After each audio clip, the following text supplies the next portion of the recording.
90% من اسئلتكم والله صدمتوني شلون ضعفتي. الله في وحده قالت لي قدوتي بالضعف. استانست. شاكر اليوم كافئ نفسي ما صارت المكافآت. بس بقول لكم بصراحة أول شيء بلشت بالكيتو. سويت كيتو بالبداية تقريبا أول أسبوعين أو 3 أسابيع كنت كل يوم كيلو. أنا شي مصدومة إيش دعوة كل يوم أنزل كيلو كل يوم. صرت أستانس أبي أنام بسرعة عشان أقوم بسرعة عشان أقيس وزني ألاقي نفسي نازلة كيلو وأستانس. شيء سحر سحر سحر. زين بعدين ثبت وزني. زعلت قلت في شيء غلط. أنا ما سويت شيء ما غلط ما شيء. المهم كان سألتكم عاد انتو قلتوا لي سوي كيتو مع نظام الصيام المتقطع.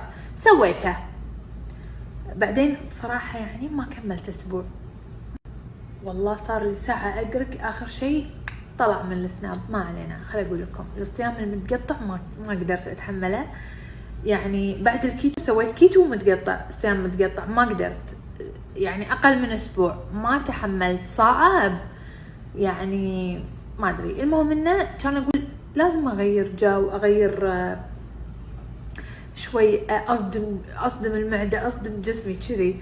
كان اروح وافتح يوم كامل. عاد يقولوا لي انه بس وجبه واحده المفروض تفتحين. قلت لا يوم واليوم في 24 ساعه لازم اكل 24 ساعه.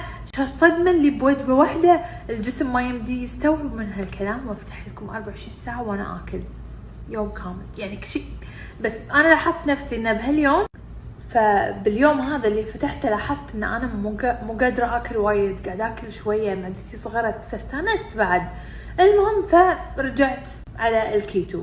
وبصراحه عشان زين فعشان اكون صريحه معاكم الحين قاعد اسوي كيتو بس بخربوطه. شلون يعني طول الاسبوع كيتو بس يمكن يوم كذي احس نفسي تعبانه اليوم وايد اشتغلت اخربها. هذا اللي الواحد يبي يخربها بوجبه شي بين الاسبوع.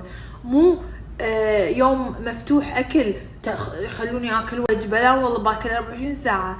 بس بقول لكم الصدق والله هالايام قمت يعني اكل مره يعني مره بالاسبوع اكل. لازم افتح عشان لا اتعب عشان لا ازهق عشان لا تقل ارادتي عشان كذي. فوالله حسيت ان انا قاعده اضعف كل ما اصدم جسمي كل اسبوع شي صدمه القاضيه يضعف. شنو اكثر موقف اثر فيك في حياتك؟ بصراحه مواقف وايد مواقف اثرت فيني. سواء مواقف يعني مواقف تونس او مواقف تحزن. فالمواقف وايد انا وايد تاثرت سواء فرح او بحزن. بس بالنسبه حق يمكن تقصدين المواقف اللي اثرت فيني وتعبتني وزعلتني 2020 وايد فيها مواقف محزنه. ما اقدر احدد لك موقف واحد. اخاف ابكي انهيار بكي هني نهار جاري. السؤال منو اكثر شخصيه من عيالك تحبينها ومنو الاقرب لك؟ عيالي مزاجيين.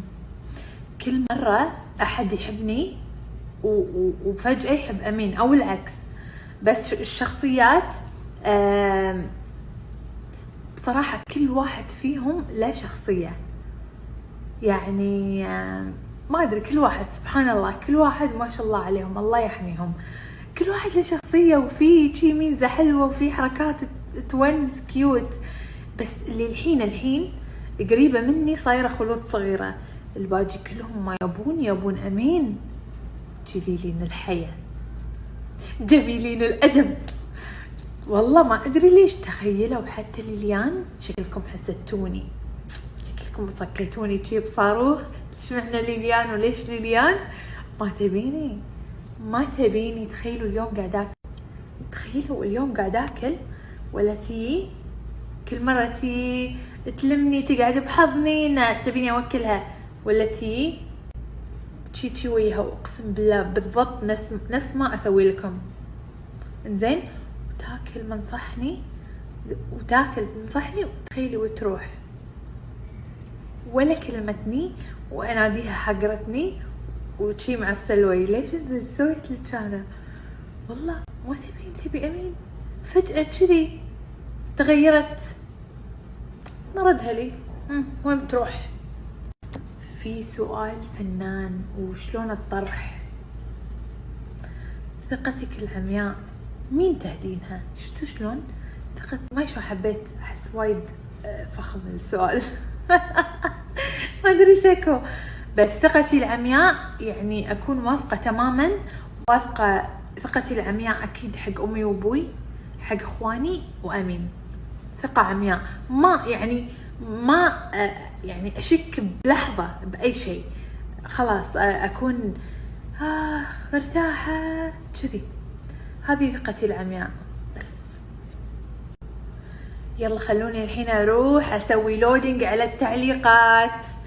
واي حماس. انا تدرون هذه المسابقة انا وايد مستانسة عليها، لان بصراحة الهدايا حسيتها صدق من خاطركم، يعني بخاطركم هالشيء.